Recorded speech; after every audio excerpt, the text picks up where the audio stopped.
Hello everyone, this is Zeeebo and welcome to this AFK journey video. So welcome back to yet another Zeee Best Guide video, and in today's Zeee Best Guide video, or in the next few Zeee Best Guide videos in the next few days, we're gonna run through the meta guide for the endless seasonal Dream Realm bosses. So meaning I'll start with Alpha Bear, and then we will cover Skyclops, King Croaker, Necro Dragon, Stone Stomper, as well as Lone Gaze as the last boss. So these will release in the next few days, where I talk about the most meta team for max damage, for endgame damage, for the endless mode, as well as offer substitutes and suggestions for you guys if you don't have the strongest bunch of units, and then showcase the damage variance with the different groups of units so that you guys can have a gauge as to this is how much unit you are, how much damage you can do, this is how much you can get for your ranking, and this is how you'll perform if you don't have specific units like, for example, Freyasto, or if you don't have specific units like Satrana, etc, etc. So before I start talking about the teams as well as the substitutes, I'm gonna talk about what constitutes the end game. So for the end game side of things, right, before I begin, for Song of Strife season number 1, your artifacts must be minimally plus 20. So this is because at plus 20, you unlock the full power, at least skill wise, for your artifacts. So this will allow you to maximize the ability of some of the artifacts, and some artifacts changes from good to insanely powerful for seasonal Dream Realm. The best case example is Evocation spell, because the increase in effect duration makes it such that this evocation spell is basically one of the go-to artifacts for seasonal Dream Realm. So that's why this artifact is chosen to be upgraded beyond level 20, because it also offers additional attack and HP, which increases your team's survivability while increasing the attack, which increases your DPS. So that's for the artifact side of things.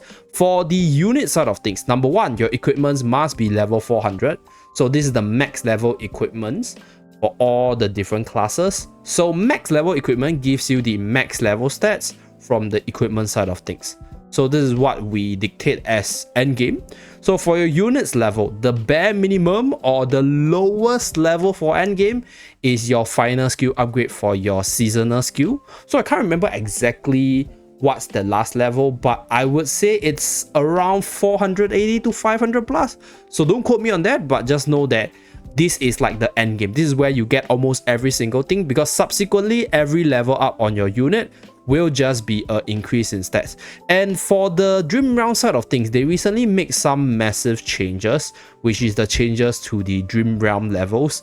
So for season levels between 551 and 560, 10% is added to the baseline level, and for seasonal levels beyond 560, only a minimal amount is added to the baseline level. So this one means that I think, right, your endgame level, we are looking at only 560, because anything beyond that, the addition of stats or even levels is bare minimum. So these are all the criteria for endgame, and without further ado, let's hop into the meta team showcase. So Freyasto turns out to be one of the strongest late game tank, specifically for his ability to offer energy regeneration for one of the best support in the game, which is Coco, right? As well as the ability to provide damage reduction for your carry so that they survive longer against the very powerful endgame damages of the seasonal Dream Realm bosses. So this is going to be a repeated story for most of the meta team, and this is the meta team setup. Okay, so Smokey and Coco needs very little introduction. They are basically the strongest support in the game for sustain, for shielding, for healing, for buffing. Combine that with Reina to apply a debuff as well as a buff on your carry. They basically form the core of the supporting side of things. So if now, why is Freyasto there? How is Freyasto good? So number 1, Freyasto is there for the stats compartment, right? Because every Hypogean or Celestial units give you additional 1% stats on your attack and HP, which is equivalent to more DPS and more survivability. At the same time, Freyasto has the ability to apply a debuff on the boss. So Freyasto's third skill inflicts a venom on the boss, and this reduces their HP. So later on, you guys will see the damage output of Freyasto. It's not the highest, but overall it adds up. And on top of all the different things that Freyasto offer for your team, especially the second skill's ability, which is the ability to provide 14% damage reduction as well as 14% energy recovery speed. So for the arrangement of Freyasto, it is like this. So in this way, you will get the damage reduction on Freyasto. At the same time, you also give the energy regen for your Coco so that she spams her ultimate, so that you get the EX weapon shielding going on consistently. Because against Honey Alpha Bear, when you are applied with Honey, right? So over here, give me a moment. So when you're applied with Honey, the healing received by the marked enemy is reduced by 50%, and you cannot dispel the Honey. So healing efficiency is a lot lower with this boss, hence smoky efficiency is lowered. However, your shielding efficiency is not lowered. So Coco being able to spam the ultimate, right, subsequently allowing you to stack up on your additional shields from the damage dealt, is going to be really helpful. The damage reduction is also really good to prevent your team from taking massive damage and subsequently being wiped. So that is why you put the energy regen on Coco. And for the damage reduction portion, this is the illusion, right? The illusion is in front of the main carry, which is Merrily. So Merrily turns out that true damage is still the best damage source in the end game. So Merrily is still hitting really hard in the end game. And the reason why we are applying damage reduction to Merrily is later on you guys will see. The bosses in Endless mode, they hit really hard. And most of the time, most teams don't survive until the end of timer. So our goal is to do as much damage before our whole team die. And giving the damage reduction from Reina as well as Freyasto to Merrily allows Merrily to survive a little bit longer and then inch out that little bit of damage. Okay, so that is the reason why Merrily is there.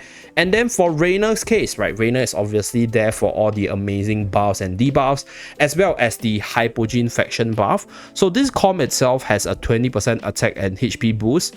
As you get more HP, right, the longer you stay on the battlefield, the more damage you will do. So this is the meta team, and let me do the damage showcase. And for the artifact itself, we are running evocation spell. Okay, so all the best endgame artifacts. So without further ado, let's start the battle. So I will commentate on the battle. I'll let it run on 2 times. So the reason why we have Freyasto there is also for Freyasto to walk up to tank the initial Honey as well as the earthquake. Because if there's no enemy within a 1 tile radius from the boss will actually slam the floor to do massive damage, and that could kill your whole team. So as you guys can see over there, Freyasto's role is to do damage, to apply a little bit of debuff, provide some stats, while sticking on the front to soak up the Honey or the earthquake slams from the bosses, or prevent the bosses from slamming the floor or slamming the ground. So that is the purpose of Freyasto.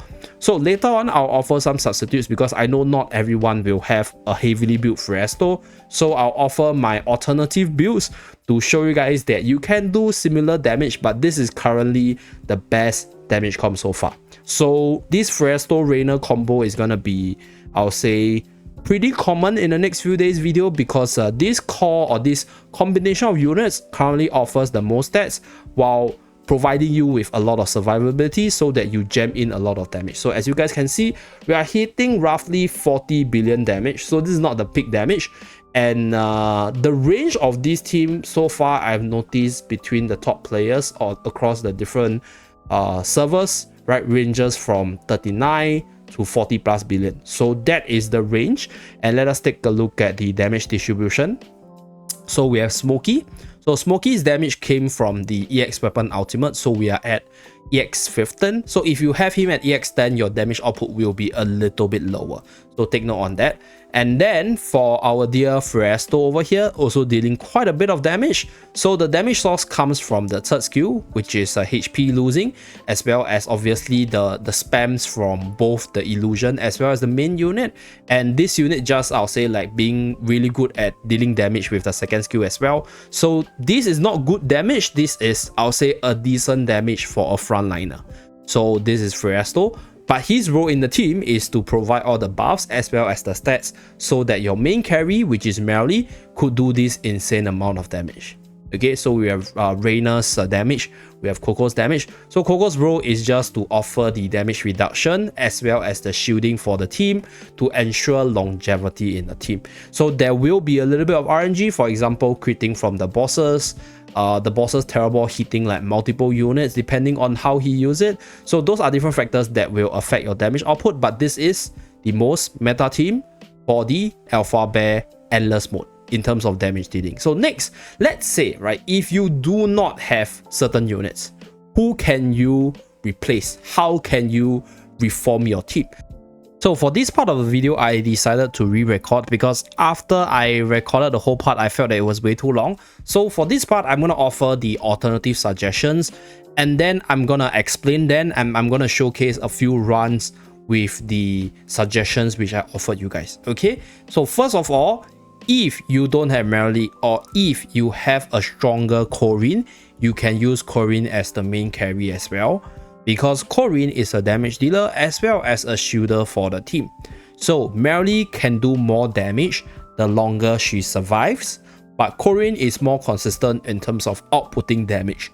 It all depends on which unit is the better one in your arsenal, so choose them accordingly. So if you don't have Freyasto, right, you can obviously use Corrin and Merrily together. So I'll showcase this team later on. It's not too far off from the final damage, but if you want to use this team, you have to send in Coco in the place of Merrily, because the bosses have a few gimmicks that you guys need to know. Number one, the bosses like to honey all your units.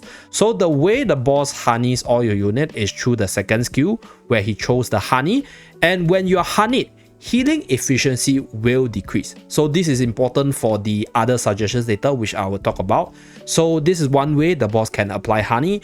The other way the boss can apply honey is from the third skill. So this is the third skill where the boss will use at the start of battle as well as throughout the whole battle. So the boss will throw honey at enemies in adjacent tiles, which is 1 tile radius, dealing damage and marking them with honey. So this is the other way he honey you. And if you don't have any ally in that 1 tile range, the boss will do an earthquake damage, which is a massive up to 500% damage to all enemies. So you want to have at least one unit in the front line, but at the start of the battle, you only want to have one unit. Because if you have 2 units, then 2 units get honeyed immediately. So the honeying process speed up. And if your whole team get honeyed really quickly, you will trigger the ultimate, which is the swarm attack.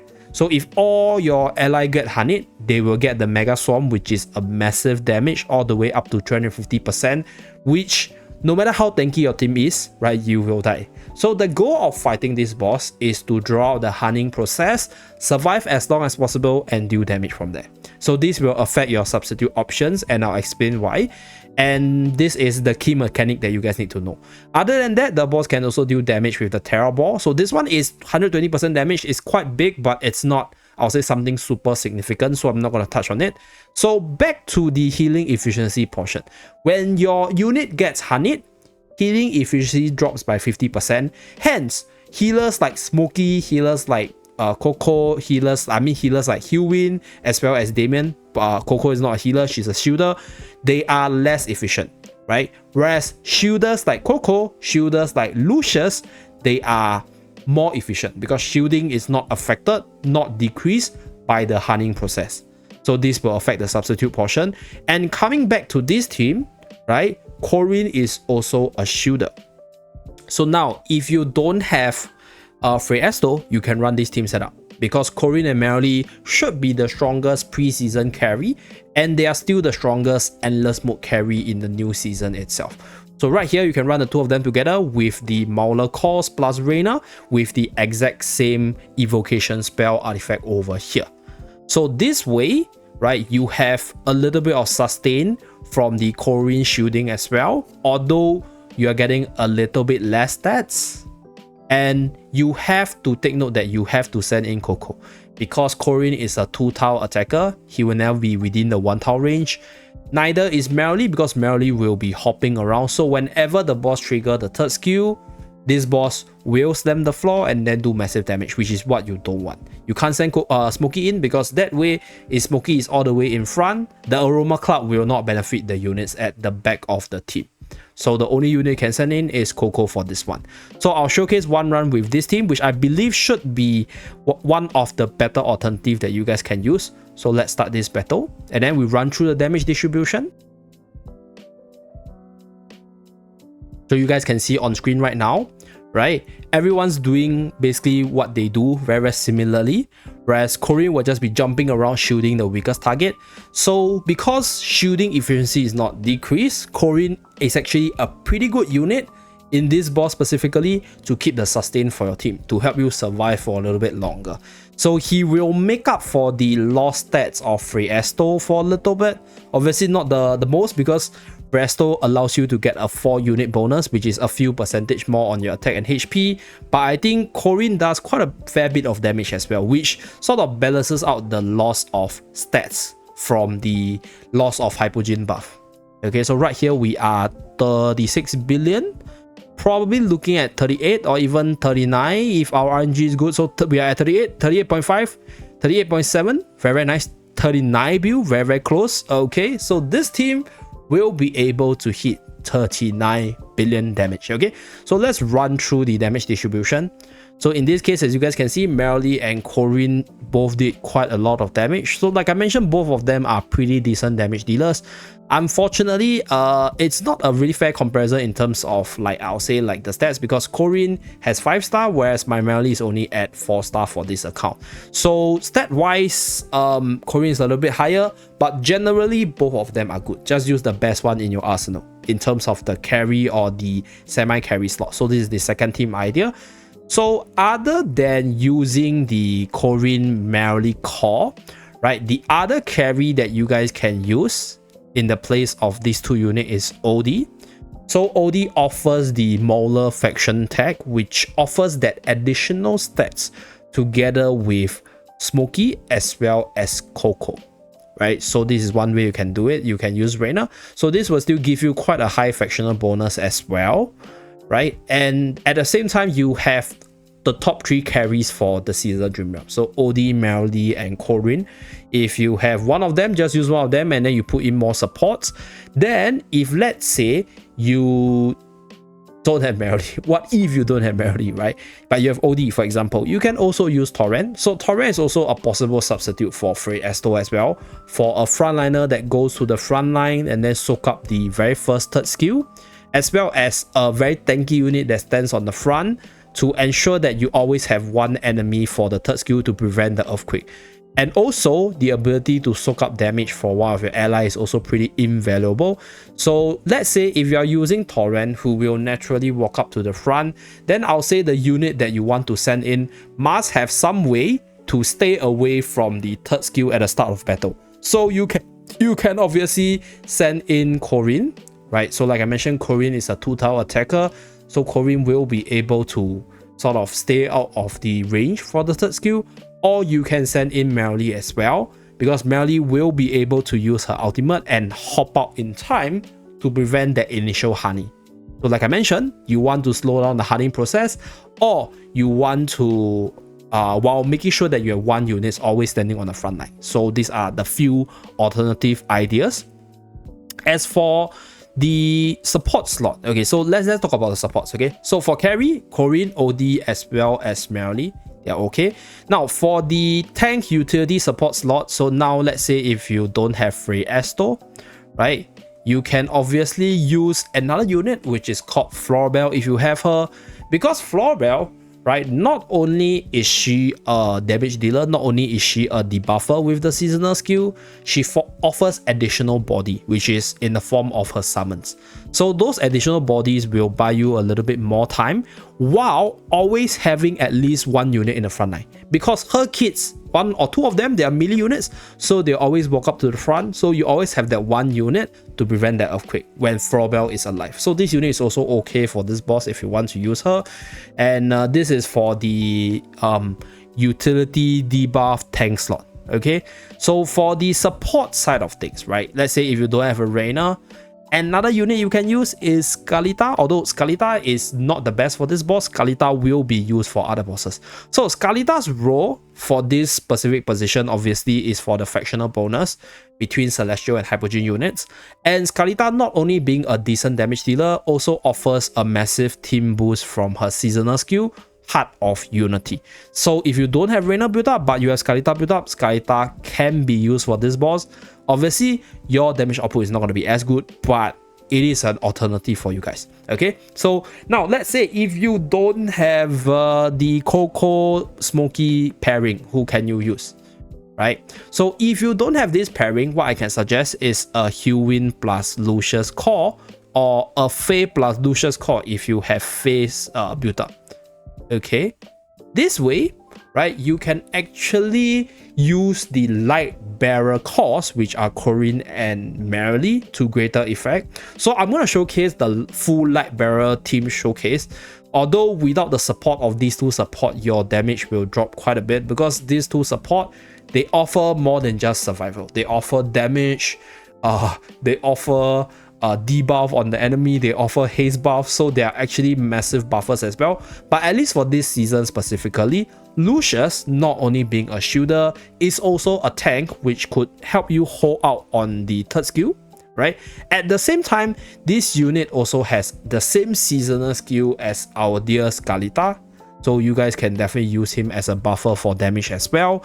And then for Faye's case, Faye's actually got this Shadow Clone ability, which is quite insane in terms of replicating her skill usage. Although she's probably still not the most optimal, but I'm just going to showcase her later on with a full light barrel comp. Okay, so this is one pairing that you guys can use. Obviously, the Wilder pairing works as well, although healing efficiency is a lot lower. So to be really honest, it's hard to replace Coco, right? If you don't have Smokey, you still can replace Smokey with either Hewin or Damien.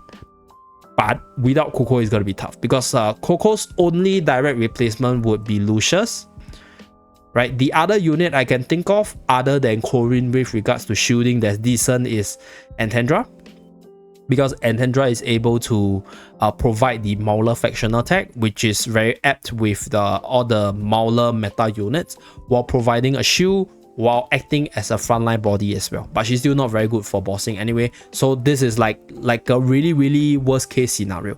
You don't want to run too many melee units in the team, so I'm not going to recommend our dear Groot, because he's a melee unit. We don't need that many melee unit. If let's say you don't have like a lot of the carry of choice, Brian is also okay, Elsa is also okay, so try to run around with all these different setups to see which one best suits you. Okay, so I'm gonna do one last run, but this time around I'm gonna showcase the light bearer side of things. Basically, I'm gonna run the two light bearer carries, and then I'm gonna run our dear Lucius as the shielder as well as the support for the team. So in this case, what I'm going to do is I'm going to use Faye as the healer. So I don't expect everyone to have Faye, but this is just an alternative idea for you guys. Maximum fractional bonus, two of the best carries for endless content, and let's start the battle. Okay, so this is the final battle. So with regards to the different bosses in the future, I will present it in very similar format, introducing the best team, and then probably the second best team, and then some alternative suggestions, ideas that you guys can use so that you can min-max your damage for the bosses to get more rewards. Okay, so this is the full light barrel comp. I don't expect everyone to have this team set up, okay, but it is an interesting idea that you guys can run if you guys have all these units right here. Okay, so you guys can see Lucius is shielding the team, which is offering the shielding efficiency, while Faye is offering the healing stuff, which is very similar to Smokey. So right here, it's not as good, unfortunately, not very consistent, because Merrily's jumping around and Faye's heal is not a massive AoE one. But I guess it's an interesting experiment to conduct. So we died off pretty quickly because Merrily just fell off quite early. But Corinne and Lucius is still surviving quite well. So yeah, damage not really good, but good try, good experimentation. So this is the full light barrel comp. So if I think even if you don't have a a very developed Smokey, I think you would still want to use Smokey because Smokey's coverage is just so big. So let's say if now I have a choice, I'll definitely throw away Faye because the heal is not very consistent. Like, she's just not a very consistent unit in terms of her skill placement as well as skill usage. So yeah, this is just a mini experimentation. Don't try it, right? Use Smokey if you can, right? Use Coco if you can. You can try to use both Lucius and Coco if you don't have Smokey, right? If you don't have Coco, you can use Lucius and Smokey as well. So these are the few modifications that you guys can use. Hopefully this endless boss guide is helpful, and I try to cover as much grounds as possible so people from different groups can benefit. Thank you very much for tuning in. Let me know down in the comment section below how I can improve the endless boss guide in the next few days, and I'll see you guys again in my next Zeeebez video. Bye guys.